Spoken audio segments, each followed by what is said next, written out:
আসসালামু আলাইকুম। সবাই কেমন আছেন? আশা করি সবাই ভালোই আছেন। তো চাইনিজ নিউ ইয়ারের ভিতরে আমার ৫ দিন বন্ধ আছে। তাই আমি দ্বিতীয় দিন চলে আসলাম কেএলসিসি কেএল টাওয়ার দেখার জন্য। তো আমি আর ইমন চলে আসছি। তো আজকের দিনে এইখানে অনেক ভিড় হবে এটাই স্বাভাবিক। কারণ অনেক পর্যটক বা এই দেশের যারা প্রবাসী আছে সবাই এইখানে আসে বা এটা দেখার জন্য উৎসুক সবাই। চলেন যাই আমাদের সাথে কেএলসিসি টাওয়ার ঘুরে ঘুরে দেখা যাক। এইখানে দেখেন বিভিন্ন দেশের পর্যটক আছে আর সবাই ছবি তোলার জন্য ব্যস্ত।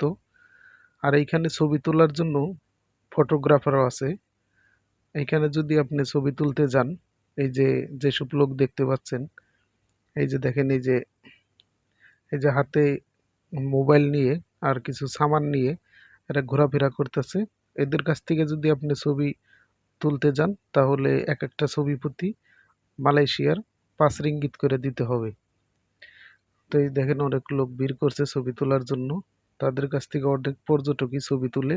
কারণ এইখানে যদি আপনি ভালো একটা ভিউ পাইতে যান তাহলে আপনার একটা ভালো আইফোন ব্যবহার করতে হবে। আর না হলে স্যামসাং এর ভালো একটা ফোন ব্যবহার করতে হবে। নর্মাল কোনো ফোন দিয়ে আপনি এইখানে ভালো ভিউ পাবেন না। আর এদের দেখতে পাচ্ছেন এদের সবার কাছেই